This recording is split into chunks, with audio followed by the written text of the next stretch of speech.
नमस्कार साथियों, मैं ऋषि प्रताप बुंदेला आप सबका स्वागत करता हूं मेरे YouTube चैनल डिजिटल ऋषि पर। इस वीडियो में हम लोग निदानात्मक एवं उपचारात्मक शिक्षण और आकलन की तकनीकों के बारे में चर्चा करेंगे। इस टॉपिक से संबंधित क्वेश्चन इस वीडियो के लास्ट में मैंने रखे हुए हैं, तो वीडियो को लास्ट तक पूरा देखें। तो बिना किसी देरी के टॉपिक स्टार्ट करते हैं। टीचिंग एग्जाम की तैयारी के लिए सब्सक्राइब करें डिजिटल ऋषि यूट्यूब चैनल को और प्रेस करें bell icon regular video update के लिए। तो सबसे पहले हम बात कर लेते हैं निदानात्मक शिक्षण की। निदानात्मक शिक्षण अंग्रेजी के डायग्नोसिस शब्द का हिंदी रूपांतरण होता है। इसमें निदान का अर्थ होता है मूल कारण अथवा रोग निर्णय। इसमें डायग्नोस मतलब पहले हम जो समस्या है किसी बच्चे में उसका हम पहले डायग्नोस करते हैं, उसकी समस्या का कारण पता करते हैं और फिर उसका निवारण करते हैं। जैसे कि एक डॉक्टर एक रोगी का उपचार करने से पहले उसकी बीमारी की प्रकृति, किस प्रकार का उसमें लक्षण है, उसका निदान करते हैं। उसी प्रकार टीचर भी समस्या का पता पहले करते हैं कि कौन सी समस्या है और समस्या का क्या कारण है। शिक्षक छात्रों के विभिन्न विषयों के अध्ययन में क्या क्या कठिनाइयाँ हैं, वह कहाँ गलती कर रहे हैं, किस प्रकार की गलती कर रहे हैं तथा क्यों करते हैं आदि का पता लगाने के लिए निदानात्मक परीक्षण करते हैं। शिक्षण मनोवैज्ञानी मार्शल ने निदानात्मक शिक्षण की परिभाषा देते हुए कहा है कि शिक्षण में विशिष्ट त्रुटियों का निदान करने का विशेष प्रयास किया जाता है, उसको बहुधा निदानात्मक शिक्षण कहा जाता है। तो ये बात मार्शल ने की। अब हम आगे चलते हैं और देखते हैं निदानात्मक शिक्षण के उद्देश्य क्या क्या हैं। छात्र की पाठ्य विषय से संबंधित स्वाभाविक अथवा जन्मजात कठिनाई का ज्ञान हम प्राप्त करते हैं निदानात्मक शिक्षण में। दूसरा उद्देश्य है अध्ययन एवं अध्यापन प्रक्रिया में सुधार लाना, अर्थात जो स्टूडेंट का जो अध्ययन हो रहा है और जो या फिर जो शिक्षक हैं वो अध्यापन करा रहे हैं, उनकी प्रक्रियाओं में क्या कमी आ रही है, कौन सी चीज़ों पर स्टूडेंट फोकस नहीं कर पा रहे हैं और उनमें कमी रह रही है, और कहाँ टीचर जो स्टूडेंट है वो उनको समझाने में असफल रह रहे हैं, कहाँ उनकी जो शिक्षण की तकनीक है वहाँ दिक्कत हो रही है। तो दोनों में जो निदानात्मक शिक्षण है बहुत उपयोगी है, दोनों में सुधार लाने में, अर्थात शिक्षण एवं सीखने की कमज़ोर परिस्थितियों का सम्यक निवारण करना। तीसरा उद्देश्य है किसी विशिष्ट विषय में पिछड़े हुए बालकों की पहचान करना। अब इसमें क्या होता है निदानात्मक शिक्षण में कि इसमें बालकों की पहचान की जाती है कि कौन कौन से बालक किस किस सब्जेक्ट में पिछड़े हुए हैं और कैसे उनको सुधार किया जा सकता है, उनके कहाँ कहाँ उनको दिक्कत आ रही है। ये भी एक उद्देश्य होता है। और अगला उद्देश्य है विषय संबंधी निदान हेतु विषय को छात्रों की रुचि एवं क्षमता अनुसार बनाना। तो क्षमता अनुसार जब बना पाएंगे शिक्षक, जब उन्हें निदानात्मक शिक्षण से प्राप्त होगा कि जो उनके जो छात्र हैं वो कहाँ दिक्कत कर रहे हैं और क्या दिक्कत उन्हें आ रही है, उस हिसाब से वो उनकी रुचि के अनुसार, उनकी क्षमताओं के अनुसार विषय की जो रुचि है उनको बढ़ा पाएंगे। अगला उद्देश्य है उपचारात्मक शिक्षण की व्यवस्था करना। अब अगर निदानात्मक शिक्षण में जो व्यक्ति की, जो बच्चे की कमियां हैं वो पता लग गई, उसके बाद क्या होगा कि उनका उपचार होगा। उपचार कौन से शिक्षण में होता है? उपचारात्मक शिक्षण में। तो निदानात्मक शिक्षण के बाद हम उपचारात्मक शिक्षण करते हैं, तो उसके लिए जो पृष्ठभूमि निदानात्मक शिक्षण द्वारा बनाई जाती है। अब हम देख लेते हैं कि जो उपचारात्मक शिक्षण होता क्या है। तो निदानात्मक शिक्षण द्वारा छात्रों की कठिनाइयों का पता लगाने के बाद छात्रों के अधिगम संबंधी दोषों तथा कठिनाइयों को दूर करने और उनके ज्ञान अर्जन को उचित दिशा की ओर बढ़ाने का प्रयास उपचारात्मक शिक्षण द्वारा किया जाता है। अब क्या है कि जैसे ही हमको पता चल गया कि जो छात्र हैं उनको कहाँ कहाँ दिक्कत आ रही है, क्या क्या कमी आ रही है, तो जो उपचारात्मक शिक्षण होता है वो एक औषधि की तरह काम करता है। जैसे औषधि शास्त्र में उपचारात्मक शिक्षण, जो उपचारात्मक शिक्षण है वो औषधि शास्त्र से लिया गया है।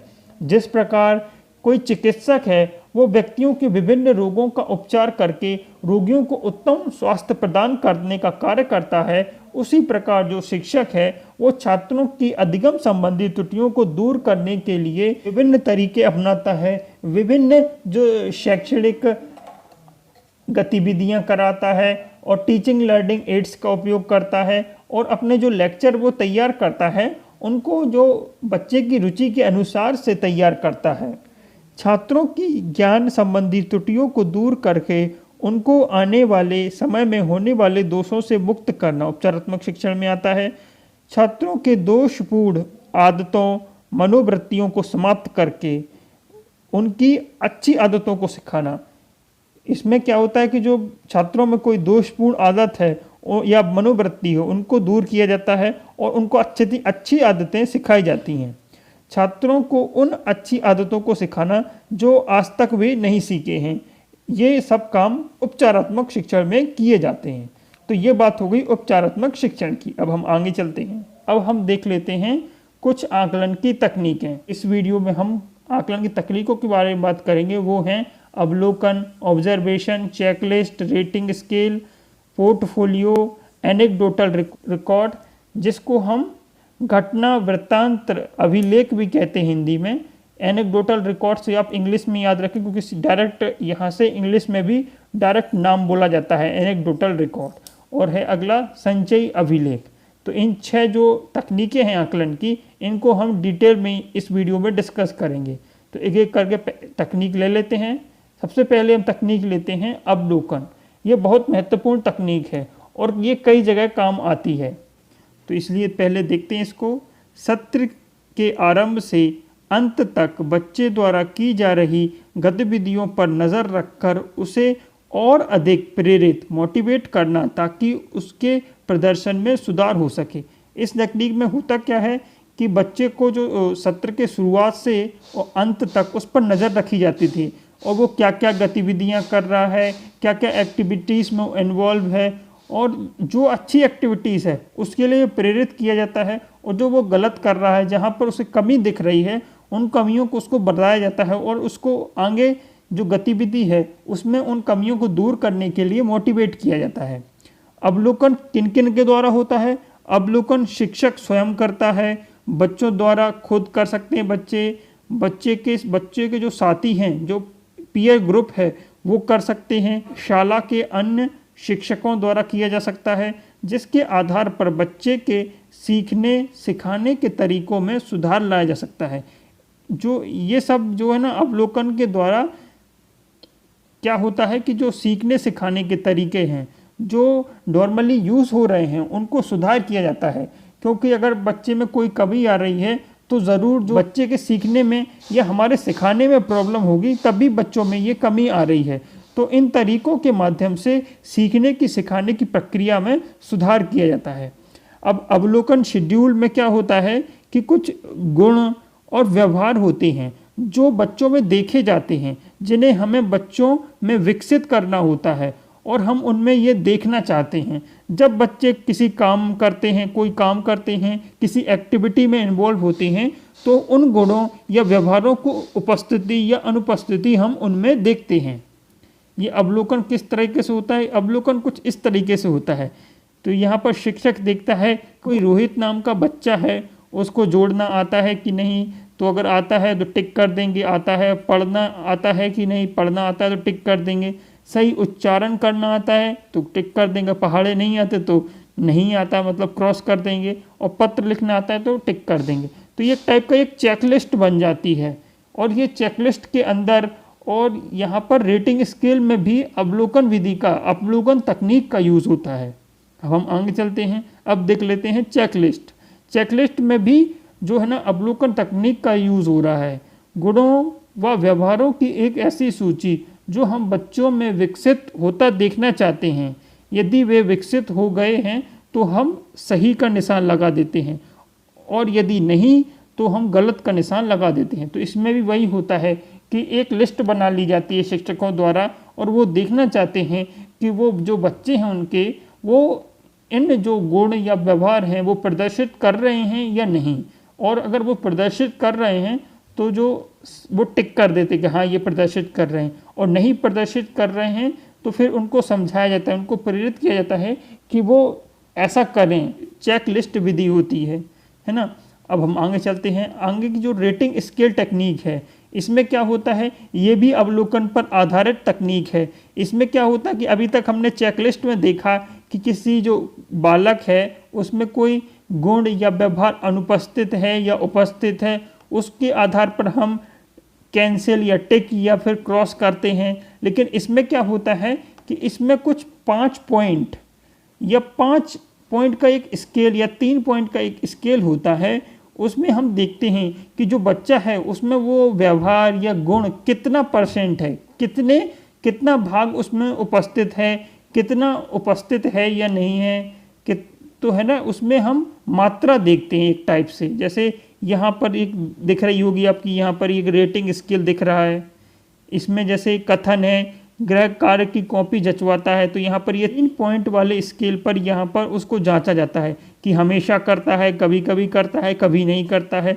तो वो जैसे गृह कार्य की कॉपी जचवाता है तो यहाँ पर जो शिक्षक है वो करेगा, कभी कभी टिक कर देगा कि बच्चा कभी कभी करवाता है तो कभी नहीं करवाता, तो फिर उस पर टिक करेगा। तो यहाँ पर नापा जाता है कि जो बच्चा है वो कितनी मात्रा में कोई गुण प्रदर्शित करता है या नहीं करता है। और जबकि जो चेकलिस्ट थी उसमें सिंपली ये देखा जाता है कि उसमें वो गुण या व्यवहार हैं या नहीं। तो ये अंतर था चेकलिस्ट और रेटिंग स्केल में। अब हम आगे चलते हैं, और दोनों जो है ना, यहाँ पर चेकलिस्ट और रेटिंग स्केल दोनों अवलोकन जो तकनीक है उस पर आधारित होती हैं। अब हम आगे चलते हैं। आगे हम देखते हैं पोर्टफोलियो के बारे में। पोर्टफोलियो जो प्राथमिक जो स्कूल हैं प्राइमरी लेवल में बहुत महत्वपूर्ण है। इसमें से क्या होता है कि बच्चे के भाषीय कौशल का विकास होता है। जो बच्चों से कहा जाता है कि वो कहानी कविताएं लिखें, पढ़ें, चित्रकारी करें, गीत लिखें, गीत बोलें। आजकल तो जो CD वगैरह है उसमें रिकॉर्ड करके भी रखा जाता है कि है ना वो किस टाइप से वो गाते हैं, किस टाइप से वो कविता सुनाते, कहानी सुनाते हैं, और उन सब का जो सारे बच्चों का इस टाइप से रिकॉर्ड रखा जाता है। और रिकॉर्ड के आधार पर देखा जाता है कि उनमें क्या कमियां हैं और उन्हें कैसे दूर करना है। और इस आधार पर जो भाषीय कौशल में है ना विकास के लिए ये जो पोर्टफोलियो वो बहुत महत्वपूर्ण है। कलाकारी, चित्रकारी आदि का आकलन महत्वपूर्ण और कारगर तरीका है ये पोर्टफोलियो। सत्र भर बच्चों द्वारा की गई तरह तरह की गतिविधियों द्वारा सृजित रचना, चित्रकारी, कहानी, कविता, पेंटिंग आदि को पोर्टफोलियो फोल्डर में रखा जा सकता है। अब इसका सबसे बड़ा फायदा क्या है कि बच्चे खुद अपना जो पोर्टफोलियो है वो उलट पुलट कर देख सकते हैं कि उनमें क्या क्या जो कौशल हैं वो विकास होने की ज़रूरत है, कौन कौन से गुण उनमें विकसित होना चाहिए। और इससे अभिभावकों को भी पता चलता है जो बच्चे हैं उनकी रुचि कहाँ है और किस टाइप से वो उन्हें प्रेरित करें। तो ये बात हो गई पोर्टफोलियो की। पोर्टफोलियो का एक सबसे अच्छा उपयोग यहाँ पर ये है कि ये रचनात्मक और योगात्मक दोनों आकलनों में प्रयोग किया जा सकता है। इसमें क्या होता है कि जो रचनात्मक आकलन है इसके द्वारा जो बच्चे की जो क्या कमी है उसके बारे में पता कर सकते हैं, और योगात्मक आकलन में आप उनका आकलन कर सकते हैं कि उनको नंबर दे सकते हैं कि बच्चे कितना % अपनी जो एक्टिविटी या वार्षिक परीक्षा में नंबर लेके आया। वो पोर्टफोलियो के आधार पर बच्चों को आप नंबर भी दे सकते हैं। तो ये बात हुई पोर्टफोलियो की। अब हम आगे चलते हैं। आगे हम बात करते हैं एनेक्डोटल रिकॉर्ड की। हिंदी में इसको हम घटना वृत्तांत अभिलेख कहते हैं। घटना वृत्तांत अभिलेख से आपको पता ही चल रहा होगा, इसमें एक घटना या घटना के बाद घटना के बारे में लिखा जाने वाला विवरणात्मक सारांश होता है। ये एनेक्डोटल रिकॉर्ड क्या होता है, कोई घटना हो गई, आप कहीं जा रहे हैं यात्रा पर, आपके सामने कोई घटना हो गई आपने, या फिर जो यात्रा का पूरा वृत्तांत कर रहे हैं अपने दोस्तों के सामने, तो वो होता है एनेक्डोटल रिकॉर्ड। अक्सर आप एनेक्डोटल रिकॉर्ड का ही उपयोग करते हैं अपने दोस्तों को कहानी बताने के लिए जो उस दिन आपके साथ हुई। इसको हिंदी में घटना वृत्तांत अभिलेख कहते हैं। कक्षा में इसका कैसे उपयोग हो सकता है? एनेक्डोटल रिकॉर्ड का उपयोग अलग तरीके से होता है कक्षा कक्ष में क्या होता है जो शिक्षक होता है ना, किसी विशेष बच्चे की जो विशेष क्षमताओं का पता लगाने के लिए एनेक्डोटल रिकॉर्ड का उपयोग करता है। शिक्षक जो है ना, बच्चे को देखता रहता है कि वो क्या कर रहा है, विभिन्न परिस्थितियों में किस तरह से वो व्यवहार कर रहा है, और जो है ना उस बच्चे का रिकॉर्ड रखता रहता है कि ये आज इसने ये एक्टिविटी की, क्लास में ऐसे व्यवहार कर रहा था, उसने ऐसे व्यवहार प्रदर्शित किए, उसमें कुछ साक्ष्य भी रखता है कि हाँ वो ऐसा कर रहा था, और उन क्षमताओं का अवलोकन वो करता रहता है और लगातार जो एनेक्डोटल रिकॉर्ड है उसको अपडेट भी करता रहता है। तो ये बात हुई एनेक्डोटल रिकॉर्ड की। अब हम आगे चलते हैं। अब हम देखते हैं संचयी अभिलेख के बारे में।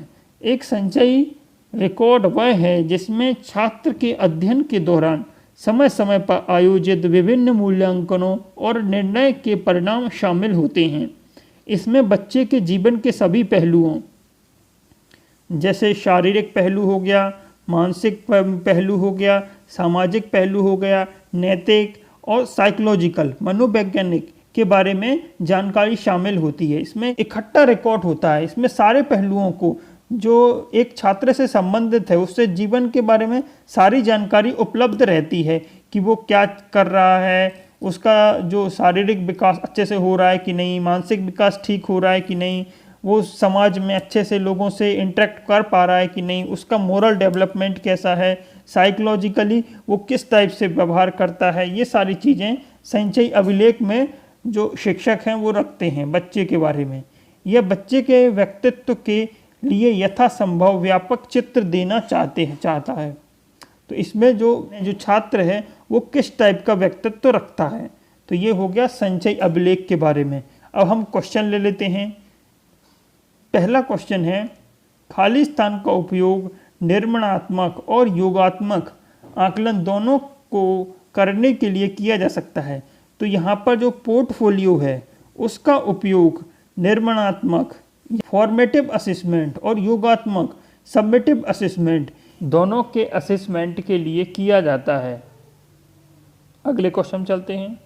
अगला क्वेश्चन है, यदि शिक्षक को निर्देशात्मक सामग्रियों को प्रस्तुत करने से पहले छात्रों की शक्तियां और कमजोरियों के बारे में जानना हो तो शिक्षक को किसका संचालन करना चाहिए। ऑप्शन देख लेते हैं। पहला ऑप्शन है सारांशित मूल्यांकन का, दूसरा ऑप्शन नैदानिक मूल्यांकन का, तीसरा ऑप्शन आंतरिक मूल्यांकन का और चौथा ऑप्शन रचनात्मक मूल्यांकन का। तो इस क्वेश्चन का जो करेक्ट आंसर होगा वो होगा ऑप्शन बी, नैदानिक मूल्यांकन का, क्योंकि इसमें क्या हो रहा है, जो छात्र की शक्तियां और कमजोरियों के बारे में चर्चा की जा रही है, उसके बाद जो इंस्ट्रक्शनल यानी निर्देश दिए जाएंगे, निर्देशात्मक सामग्री दिए जाएगी, कोई टीचिंग लर्निंग मटेरियल दिए जाएंगे अगर जो कमजोरी होगी उसको दूर करने के हिसाब से। तो यहाँ पर इसलिए इसको नैदानिक मूल्यांकन कहेंगे। तो यहाँ पर ऑप्शन बी करेक्ट हो जाएगा। अगले क्वेश्चन चलते हैं। अगला क्वेश्चन है, उपचारात्मक शिक्षण की सफलता निर्भर करती है। ऑप्शन देख लेते हैं। उपचारात्मक शिक्षण की सामग्री पर, भाषिक नियमों के ज्ञान पर, तीसरा ऑप्शन है समय व अवधि पर और चौथा ऑप्शन है समस्याओं के कारण की सही पहचान पर। तो उपचार हम तभी कर पाएंगे जब हमें समस्याओं का जो समस्या छात्र में उपस्थित हो रही हैं उसका हमें सही कारण पता लगेगा। और सही कारण पता लगाने के लिए हमें क्या करना पड़ेगा, तो सबसे पहले हमें निदानात्मक परीक्षण करना होगा। निदानात्मक शिक्षण के द्वारा हम निदानात्मक परीक्षण करेंगे और उसके बाद हम उपचारात्मक शिक्षण पर जाएंगे। तो इसलिए यहाँ पर ऑप्शन डी करेक्ट हो जाएगा। अगले क्वेश्चन चलते हैं। क्वेश्चन फोर्थ, रेटिंग स्केल में कौन सी तकनीक का उपयोग होता है। ऑप्शन देख लेते हैं। लिखित प्रश्न, दूसरा ऑप्शन अवलोकन, तीसरा ऑप्शन जांच सूची और चौथा ऑप्शन अधिविन्यास। तो जो रेटिंग स्केल है उसमें हम जो छात्र हैं उसके अवलोकन करते हैं, उसका अवलोकन करते हैं और देखते हैं कि जो छात्र है उसमें कोई गुण या व्यवहार कितना है। कितना मतलब उसमें कम है, कभी कभी करता है, ज़्यादा है, मध्यम है, इस टाइप से हम उसको रेटिंग देते हैं। ये रेटिंग 3 से 5 या ज़्यादा स्केल की भी हो सकती है। तो ये रेटिंग किस पर निर्भर करती है, अवलोकन तकनीक पर। तो इसलिए यहाँ पर ऑप्शन बी करेक्ट आंसर हो जाएगा। अगले क्वेश्चन चलते हैं, लास्ट क्वेश्चन है ये हमारा। प्राथमिक स्तर पर बच्चों की भाषा के आकलन में सर्वाधिक महत्व किसे देंगे? तो ऑप्शन देख लेते हैं, लिखित परीक्षा, दूसरा ऑप्शन जांच सूची, तीसरा ऑप्शन प्रश्नावली और चौथा ऑप्शन पोर्टफोलियो। तो इस क्वेश्चन का जो सही आंसर होगा वो होगा ऑप्शन डी, पोर्टफोलियो को यहाँ पर बच्चों की भाषा के आकलन में सर्वाधिक महत्व देंगे। तो यहाँ पर ऑप्शन डी करेक्ट हो जाएगा, क्योंकि इसमें जो बच्चे हैं उनके जो कहानी, कविताएं और जो भी भाषा से रिलेटेड गतिविधि हैं उनका रिकॉर्ड रखा जाता है और देखा जाता है कि उनकी जो प्रगति हुई वो किस टाइप से चल रही है और किस टाइप से वो प्रोग्रेस कर रहे हैं बच्चे। तो इसलिए यहाँ पर option D, portfolio correct answer हो जाएगा। तो इस तरह से हमने निदानात्मक शिक्षण, उपचारात्मक शिक्षण और जो आकलन की तकनीकें हैं, विभिन्न तकनीकें हैं, उनके बारे में यहाँ पर हमने चर्चा कर ली है और साथ ही में क्वेश्चन भी यहाँ पर डिस्कस कर लिए हैं। आपको किसी क्वेश्चन या फिर कोई थ्योरी के पोर्शन में दिक्कत आ रही हो तो कमेंट के माध्यम से अवश्य पूछ लें।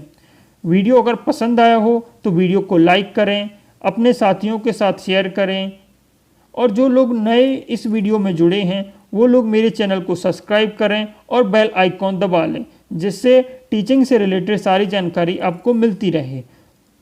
आप सबका इस वीडियो से जुड़ने के लिए बहुत बहुत धन्यवाद। मिलते हैं अगले वीडियो में। नमस्कार।